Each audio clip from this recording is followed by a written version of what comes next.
Too much going on. Okay, guys, thank you and welcome back to another ESPN video with myself, Bobby, Sam, Ogunleye, and Colin Udoh. Guys, thank you so much for joining me again.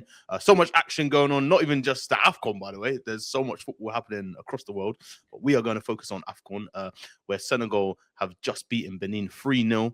And Congo as well mirrored the result and beat Botswana 3-0. And there's a lot of variables on this group, a lot of like goal difference, things that could have changed the outcome of the group, a few chances that could have changed the positions in the group. But we'll start with Senegal.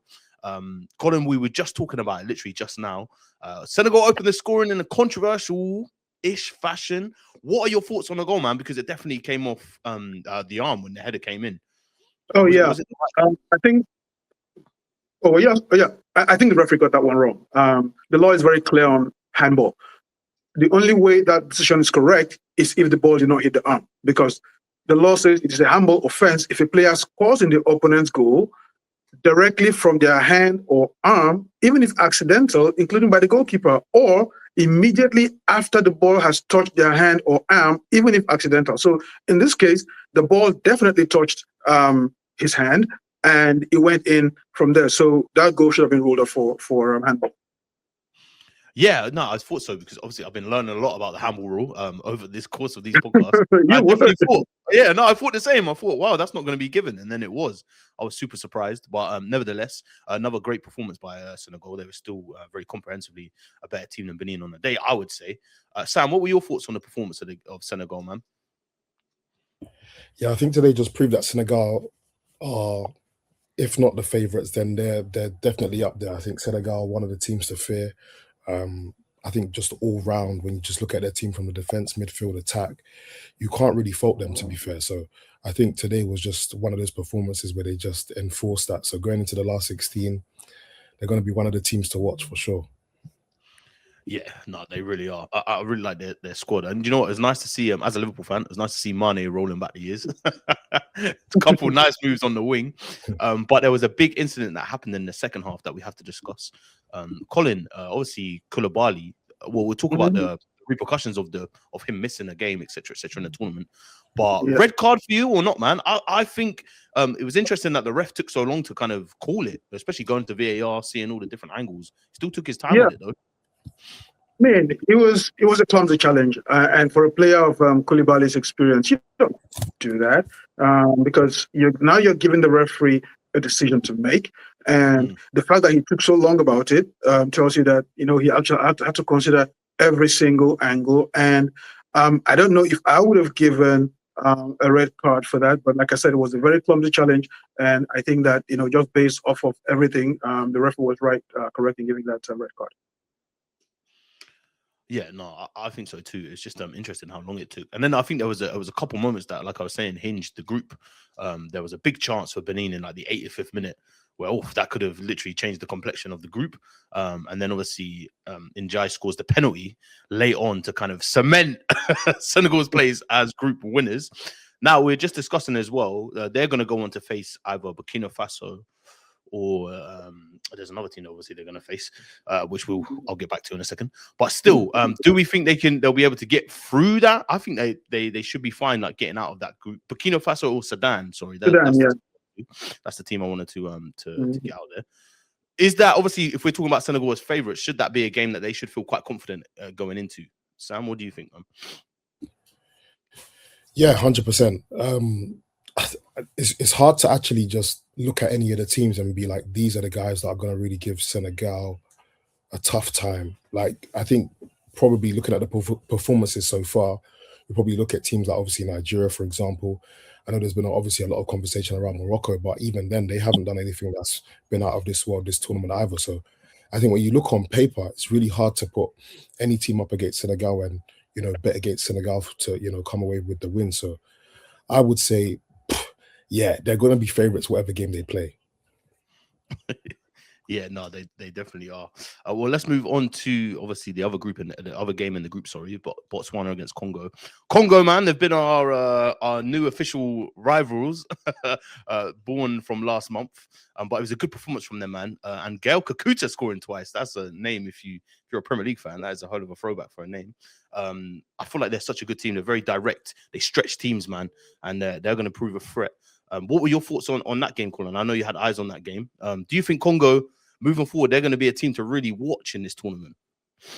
Oh, yeah, certainly. And not just in this tournament going forward. I mean, with all the players they've got, and that's assuming that, FIFA don't come back on that Nigeria protest and say, hey, look, these guys were not properly cleared on time, or that they hold dual nationality to compete. But as long as, they're allowed to compete, Senegal are going to be a really, really, sorry, I beg your pardon, the DRC are going to be a really, really strong team because they've got quality players all across the pitch. And I like the way they play. They move the ball very well. They pass the ball. They're very technically skilled, and they know how to finish. So I think that they will be a threat going forward for the next few years. And if the team do well, especially if they go to the World Cup, they're going to encourage more players of Congolese origin in Europe, like from France, from Belgium, to come in and join that team. And that, you're going to see them being a threat for a long time. I like the fact that they're going to play Algeria, because that's going to be Algeria have almost the same sort of players, Europe-born players that have been integrated into the squad. So that's going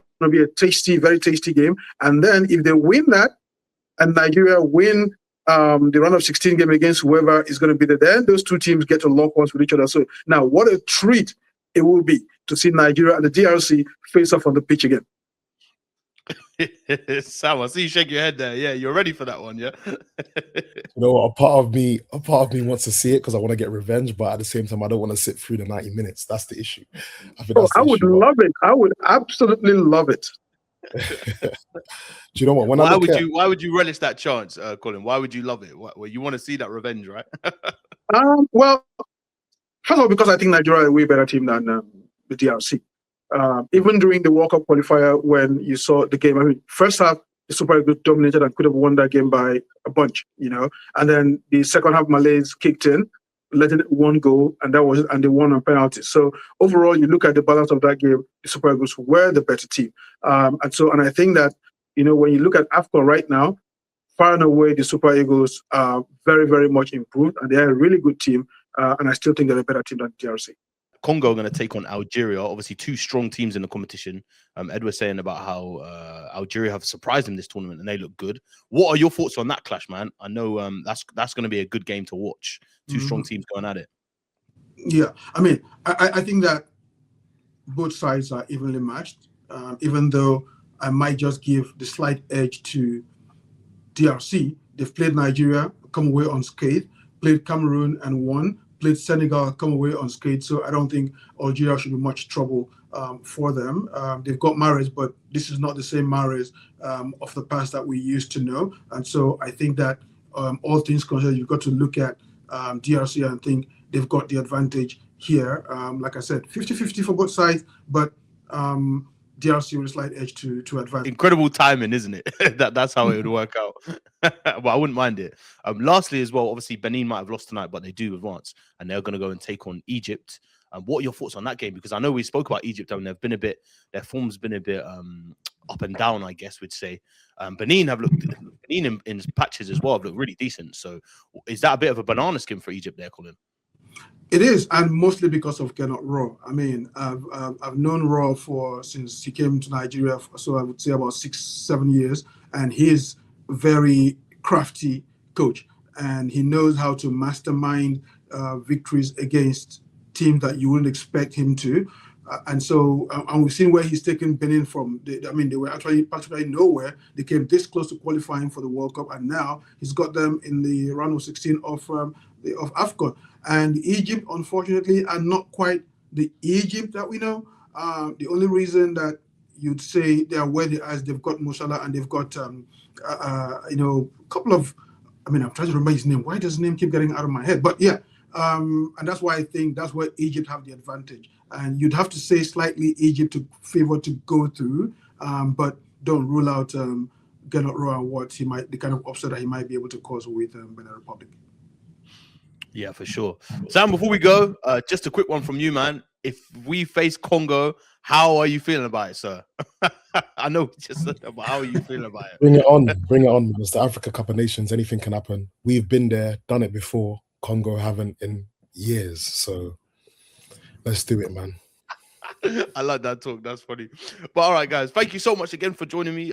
We'll be back with another video. We're covering more of the tournament. Hopefully, will be out there during the knockout phase.